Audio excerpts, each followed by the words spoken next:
Hello and welcome to Secondary to Civil Service YouTube channel. Today's class is topic 4, critically perspective on the role of grammar in learning language for communicating ideas verbally and written form. এই হচ্ছে আজকে topic 4 এর বিষয়বস্তু। Topic 4 এ আমরা যেসব পয়েন্টগুলিকে আলোচনা করব সেগুলি হলো significance of grammar, advantages of grammar learning, types of grammar, methods of teaching grammar, terminology, PYQ previous year questions, FAQ frequently asked question, examiner's choice. So let's start today's lesson. Significance. First of all, it must be remembered that grammar is neither a separate subject nor a separate part. অর্থাৎ grammar একটা separate সাবজেক্টও নয় আর separate পার্টও নয়। কার না English টিচিংয়ে। অর্থাৎ গ্রামারটা হচ্ছে English টিচিংয়ের একটা কি integral part, অবিচ্ছেদ্য অঙ্গ। It is the essential part of English course. Number 1, a child's learning of grammar should be gradual. অর্থাৎ শিশুর গ্রামার শিক্ষাটা হবে gradual, not by instant rule. Instant rule দিয়ে হবে না। Number 2, it plays important role in developing reading, writing, speaking and listening skill. Advantages of grammar learning. Number 1, helps to understand the combination of words. অর্থাৎ যে combination of words রয়েছে সেই ওয়ার্ডগুলোকে বোঝার জন্য গ্রামারের সুবিধা রয়েছে। এনহ্যান্সেস কম্প্রিহেনশন স্কিল, আমাদের যে কম্প্রিহেনশন স্কিল সেটাকে এনহ্যান্স করে অর্থাৎ বাড়িয়ে তোলে। হেল্পস টু স্পিক ফ্লুয়েন্টলি, অর্থাৎ আমাদেরকে স্পিক ফ্লুয়েন্সি আনতে, আমাদের স্পিকিংয়ে ফ্লুয়েন্সি আনতে অর্থাৎ পরিষ্কারভাবে কথা বলতে এটা আমাদের সাহায্য করে। এই তিনটে হলো গ্রামার লার্নিংয়ের অ্যাডভান্টেজ। এবার টাইপস অফ গ্রামার, অর্থাৎ গ্রামার ক ধরনের সেটা আমরা শিখে নেব। টাইপস অফ গ্রামার, দু ধরনের গ্রামার রয়েছে, একটি ফর্মাল অর ট্র্যাডিশনাল গ্রামার, আরেকটি রয়েছে ফাংশনাল গ্রামার। ফর্মাল গ্রামারটা কি না traditional grammar or formal grammar based on action. এটা কিসের উপর নির্ভর করে? অ্যাকশনের উপর। Number 2, it is the collection of perspective rules. অর্থাৎ ফর্মাল গ্রামারটা কি না কতগুলো রুলের কালেকশান এবং concept about the structure of language. এবং একটা কনসেপ্ট, কার কনসেপ্ট না স্ট্রাকচারের কনসেপ্ট, কার স্ট্রাকচার না ল্যাঙ্গুয়েজ স্ট্রাকচার। এবং এই রুলগুলি, এই কনসেপ্টগুলি কোথায় শিখি? That is taught in school, যেটা স্কুলে শেখানো হয়। তাহলে একটি হয় ফর্মাল গ্রামারের আরেকটি বৈশিষ্ট্য। Number 3, it is also known as old or theoretical grammar. এটা ওল্ড অর থিওরিটিক্যাল গ্রামার নামে পরিচিত, কারণ কি এটা অনেক দিন ধরেই আসছে। প্রমোটস, উৎসাহিত করে কিসে না মেমোরাইজেশন অর্থাৎ মুখস্থ বিদ্যাকে, অফ গ্রামাটিক্যাল রুলস। এই ধরনের গ্রামারের যে নিয়ম রয়েছে সেটাকে মুখস্থ করার জন্য উৎসাহিত করে। নাম্বার 5, ইট ইগনোরস মানে অনুৎসাহিত করে the behavioural side of language. অর্থাৎ ভাষার যে আরেকটা সাইড আছে বিহেভিয়ারাল সাইড, সেটাকে কি করে? ইগনোর করে। এরপর আমরা আসবো ফাংশনাল গ্রামার কি না functional grammar is developed by Halliday. কে ডেভেলপ করেছিল? হ্যালিডে। কত খ্রিস্টাব্দে না 1995 খ্রিস্টাব্দে। Next 2, rules are not memorized. অর্থাৎ এই ধরনের গ্রামারে রুলসকে মুখস্থ করা হয় না। Number 3, the teaching of functional grammar is practical. এটা একদম প্র্যাকটিক্যাল, নট থিওরিটিক্যাল। অর্থাৎ এখানে থিওরি নয়, এখানে হাতে কলমে শেখানো হয়, সেটাকেই বলি functional grammar.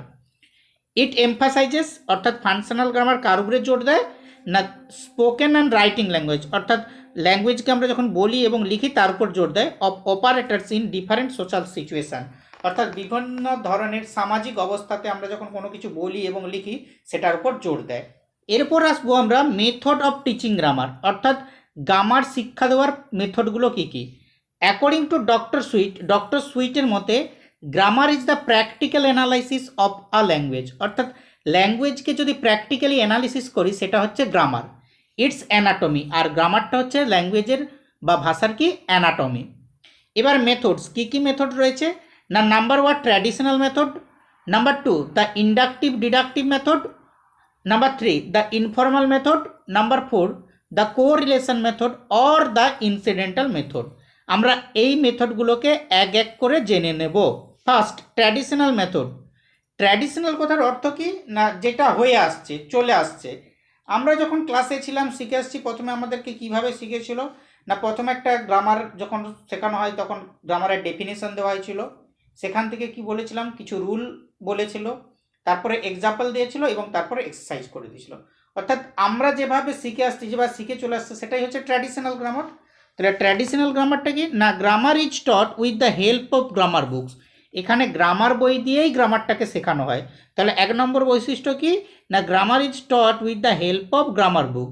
Grammar is learn through definition. প্রথমে আমরা গ্রামারটা শেখার জন্য যে গ্রামারটা শিখছি তার ডেফিনেশন দেই, তারপরে সেই সম্বন্ধীয় কিছু রুলস দেওয়া হয়, রুল দেওয়ার পর কিছু এক্সাম্পল দেওয়া হয় এবং এক্সারসাইজ করা হয়।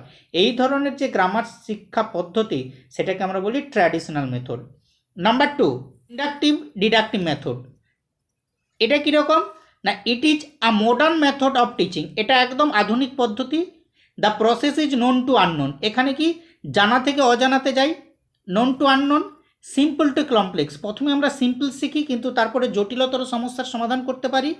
Concrete to abstract. প্রথমে আমরা কংক্রিট অর্থাৎ মূর্ত জিনিস দিয়ে আমাদের এই গ্রামার শিক্ষাটা শুরু হয়, কিন্তু আমরা যখন ফাইনালি শিখে যাই তখন আমাদের অ্যাবস্ট্রাক্ট ধারণাটাও ইজিলি ক্লিয়ার হয়ে যায়। পার্টিকুলার টু জেনারেল, অর্থাৎ আমাদেরকে প্রথমে কোনো কিছু পার্টিকুলার জিনিসের উপরে টিচিং করানো হয় এবং সেটা শিখে যাওয়ার পর আমরা যে কোনো একটা জেনারেল রুল আনতে পারি। This is inductive deductive method. এবার আমরা ইন্ডাকটিভ মেথড কি সেটা আলাদা করে জেনে নেব এবং ডিডাকটিভ মেথড কি সেটাও আলাদা করে জেনে নেব। Deductive, what is deductive method না, রুলস টু অবজারভেশন। অর্থাৎ ডিডাকটিভ মেথডে প্রথমে আমরা রুলস বলি, তারপর সেখান থেকে একটা অবজারভেশন আসি। অর্থাৎ প্রথমে রুল নিয়মাবলী, তারপরে উদাহরণ। আমরা যখন কোনো ভয়েস চেঞ্জ শিখি, উদাহরণস্বরূপ বলতে পারি, প্রথমে আমরা কি বলি, অ্যাক্টিভ ভয়েস কাকে বলে, প্যাসিভ ভয়েস কাকে বলে, তারপর সেখান থেকে আমরা কি করি, কিছু উদাহরণ দেই এবং সেখান থেকে আমাদের একটা অবজারভেশন আসে। এটাকে বলা হচ্ছে ডিডাকটিভ। অর্থাৎ ডিটা প্রথমে আসছে, এটা আমাদের চিরাচরিত পদ্ধতি। ইন্ডাকটিভটা কি না, যদি ইন্ডাকটিভ ওয়ার্ডটাকে আমরা ভাঙি, in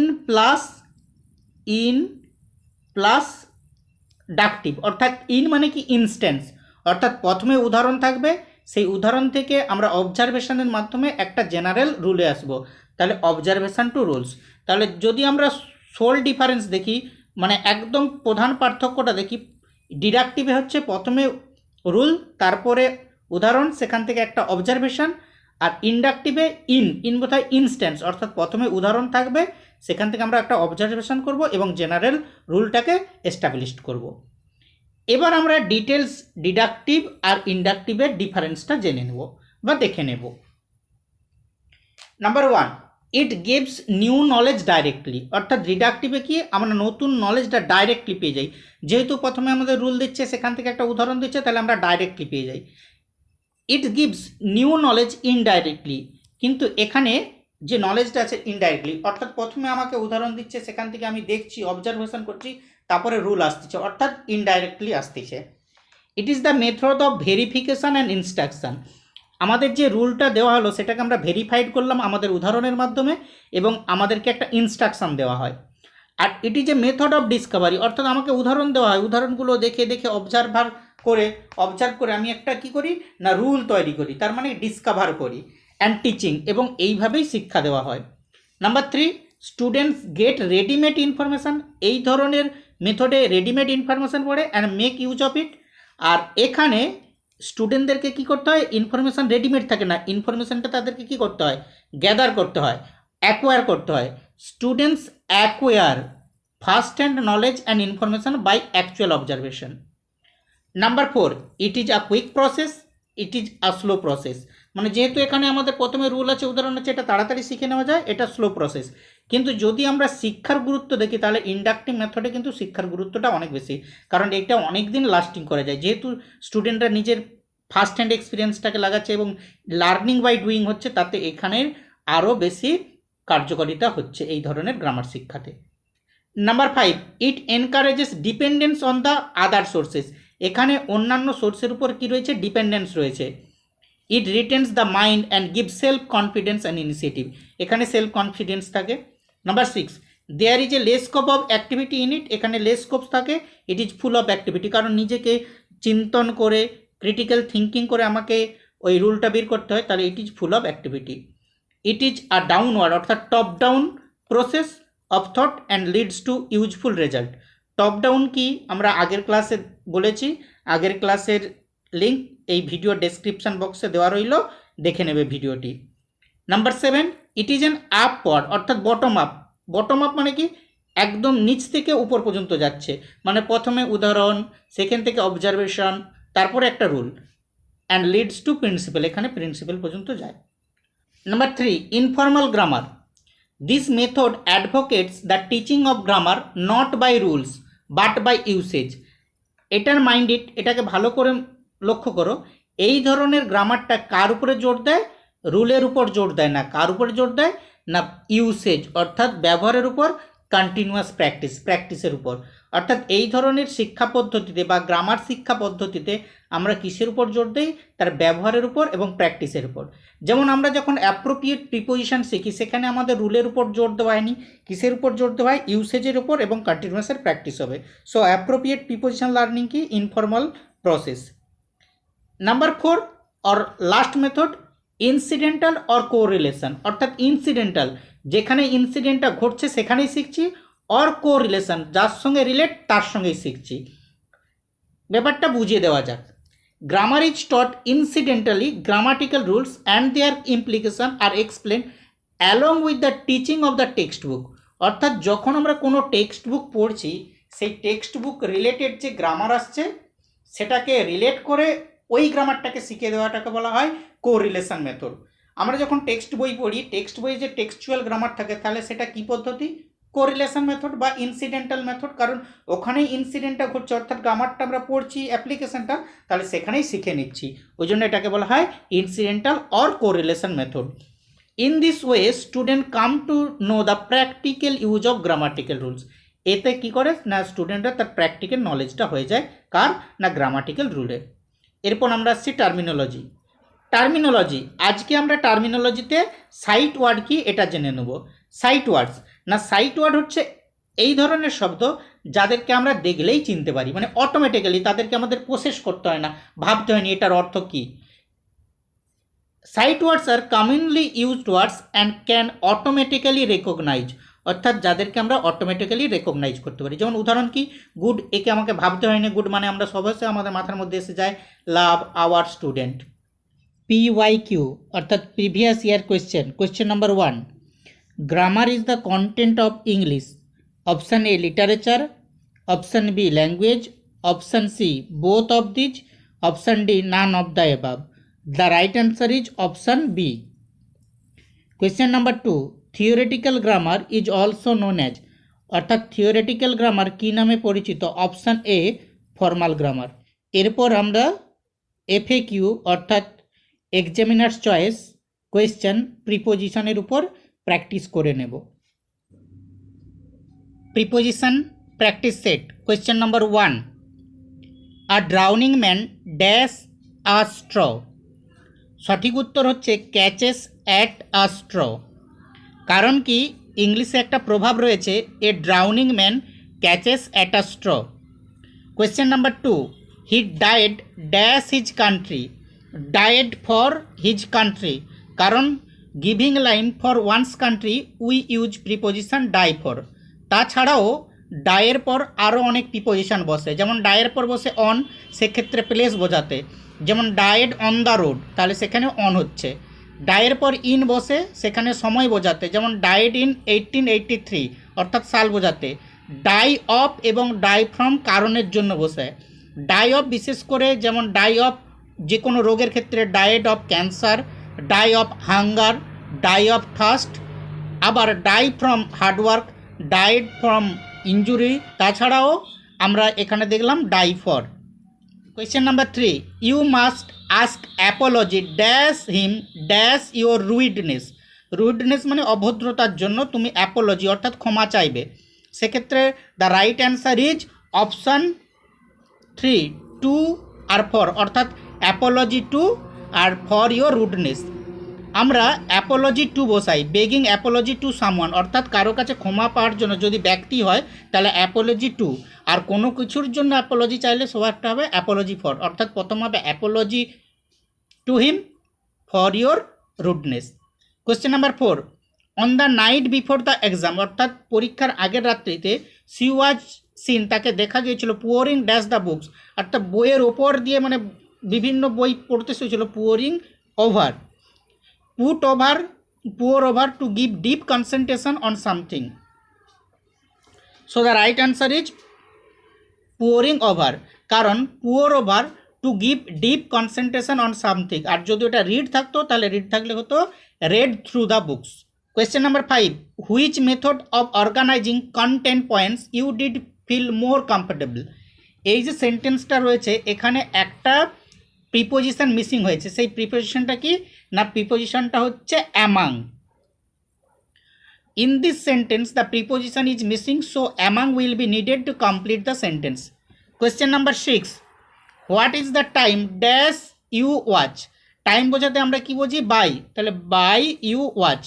two mention time we use by as a preposition. Question number 7, let's discuss dash the ways of improving the basic skill of English. সঠিক উত্তর হচ্ছে যে বেসিক স্কিল। এখানে আমরা যদি কোশ্চেনটাকে পড়ি, let's discuss dash the ways, তাহলে ওয়েজের কথা বলছে, এখানে কোনো প্রিপোজিশনের দরকার নেই। Let's discuss the ways of improving the basic skill of knowledge, সেন্টেন্সটাকে পড়লেই আমরা বুঝতে পারবো এখানে কোনো প্রিপোজিশনের দরকার নেই, so no preposition needed. Question number 8, the chief guest of the seminar spoke to the audience dash concerning career. এখানে দেখো দ্য অডিয়েন্সের পর একটা প্রিপোজিশন চাইছে, the chief guest of the seminar spoke to the audience dash concerning career with, তাহলে audience with concerning career. Question number 9, he felt no qualms dash borrowing money from his friends, তাহলে কোয়ান্সের পরে কি হবে না, হবে যেটা হচ্ছে সেটা হচ্ছে অ্যাবাউট, এটা হচ্ছে appropriate preposition. Qualms about borrowing, uneasiness to bring borrow something, অর্থাৎ কোনো কিছু বড় করার আগের মুহূর্তে যে আনইজিনেস ফিল হয়, বন্ধুদের কাছে টাকা চাইতে হোক কোনো কিছু চাইতে যে আনইজিনেস ফিলটা হয় সেটা হচ্ছে qualms about. Question number 10, cyber attacks are much easier to carry out than to defend, ডিফেন্ডের পরে কে বসবে, সাইবার অ্যাটাকস মাচ ইজিয়ার, মানে সাইবার অ্যাটাকসটা খুব সহজ, একে ডিফেন্ড করাচ্ছে, তাহলে ডিফেন্ডের পরে কি হবে না, ডিফেন্ডের পর defend against, so the right answer is option A. Question number 11, I am writing this এসে ড্যাশ ব্লু ইঙ্ক, তাহলে সঠিক উত্তর হচ্ছে ইন, কারণ হচ্ছে যখন আমরা কালিতে লিখি ইন, কিন্তু যখন পেনটা দিয়ে লিখি with. Right in the colour at which it is written, অর্থাৎ যে কালারে লিখছি তার আগে কী হবে ইন, অর্থাৎ রাইট ইন যখন কালার বোঝায়। Question number 12, we are related dash each other dash marriage, তাহলে উই আর রিলেটেডের পর সবসময় কী প্রিপোজিশন বসে, টু, তাহলে এখানে কোনটা টু আসছে, দ্বিতীয় তৃতীয় আছে, কিন্তু তারপরে ম্যারেজ, ম্যারেজের আগে হবে বাই ম্যারেজ, তাহলে we are related to each other by marriage, so the right answer is to and by. Related to an existing relation আর related by the means of the relation. Question number 13, finding himself short dash money he rode dash is uncle dash help, তাহলে টাকার অভাবে সে কী করেছিল, শর্টের পর কি বসে, short of money, টাকার অভাবে হি রোড কাকে লিখেছিল, তাহলে ব্যক্তিকে, to dash help for help, তাহলে of to for, of to for, so the right answer is option C. Question number 14, the man was blind dash is left eye, অর্থাৎ তিনি চোখে অন্ধ, এখানে ব্লাইন্ড যখন চোখে অন্ধ হবে তখন হচ্ছে ব্লাইন্ড অফ, কিন্তু যখন স্নেহে অন্ধ হবে তখন হবে ব্লাইন্ড টু, তাহলে এখানে সঠিক উত্তর হচ্ছে blind of. To mean blindness অর্থাৎ অন্ধত্ব বোঝাতে the preposition blind of is used, আর যখন স্নেহ অন্ধ তখন হবে to. Number 15, John is senior dash me four dash years, তাহলে জন আমার থেকে বড়, সিনিয়র মনে রাখতে হবে যেসব ল্যাটিন ওয়ার্ড আছে অর্থাৎ ওয়ার যুক্ত শব্দ তাদের পরে আমরা কি বসাই, টু, তাহলে John is senior to me, এবার কত বছরের চেয়ে, 5 বছরের চেয়ে, তাহলে টু আর by, after senior, junior, inferior, superior, to is used instead of than. Question number 16, dash being fined he was sentenced to a term of imprisonment, তাহলে fine হওয়া সত্ত্বেও তাকে দোষী সাব্যস্ত করা হয়েছিল। তাহলে এখানে কি আফটার বিং ফাইন্ডও হয়, বিসাইড হবে না, কারণ বিসাইড হচ্ছে যেটা অন্য মানে পাশে থাকা, বিসাইডস মানে তাছাড়াও, ইন অ্যাডিশন টু, এখানে সব থেকে বেস্ট অপশন হবে বিসাইডটা বাদ দিয়ে after, besides, in addition to, এই তিনটাই হতে চাই, কিন্তু বেস্ট অপশন হবে besides. Besides is more appropriate than any other words. Question number 17. We opted dash a reconciliation dash the dispute. তাহলে এখানে আমরা চয়েস করেছিলাম কিসের জন্য, একটা রিকনসিলিয়েশন করার জন্য। তাহলে we opted for reconciliation dash with the dispute, তাহলে for and with, opt for to select something, আর reconciliation with agree to an amicable truth, অর্থাৎ যখন কোনো কারোর সঙ্গে একটা সহমর্মিতার মাধ্যমে আমরা কি করি, ডিসপিউটটাকে মিটিয়ে নেই, তাহলে সেখানে হচ্ছে যে উইথ, তাহলে রিকনসিলিয়েশন উইথ। আর অপটেড কি না ফর, যখন কোনো কিছুকে আমরা চয়েস করে নিই। Question number 18. I saw the news dash television and my mother read it the dash newspaper. তাহলে নিউজ টেলিভিশনের ক্ষেত্রে অন টেলিভিশন, আর রিডের ক্ষেত্রে ইন নিউজ পেপার, তাহলে অন আর in. On is used before television and in is used before newspaper. Question number 90. In some countries much of the natural environment has been ট্রান্সফর্মের পর into, তাহলে অনেক দেশে natural এনভায়রনমেন্টকে অর্থাৎ প্রাকৃতিক পরিবেশকে কিসে পরিণত করা হয়েছে, ফার্মল্যান্ড, তাহলে ট্রান্সফর্ম ইনটু ফার্মল্যান্ড ড্যাশ আর subsequent loss of species richness, তাহলে কি হবে এখানে এ রেজাল্ট অফ, তাহলে ইনটু আর result of. Question number 20. Mister Hawking was dash a would dash a rainy day, তাহলে walking through on a rainy day, তাহলে walking through on a rainy day, option B is the right answer, walking through on a rainy day. Thanks for watching.